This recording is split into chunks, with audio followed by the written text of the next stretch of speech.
Welcome to the topic series. My name is Roy Paulson.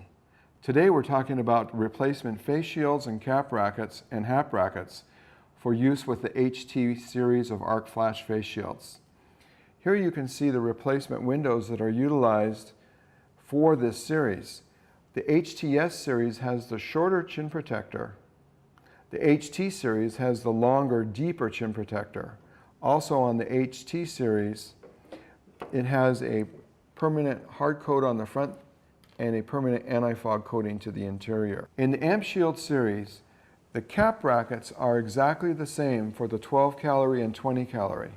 In other words, the cap brackets all meet the 20 calorie requirement.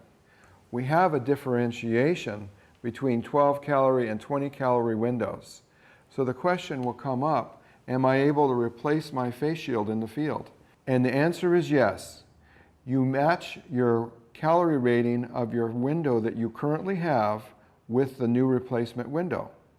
This is a label that's on the shield and it will identify what the calorie rating is. So in other words, if you have a 12 calorie shield, you buy a replacement 12 calorie window.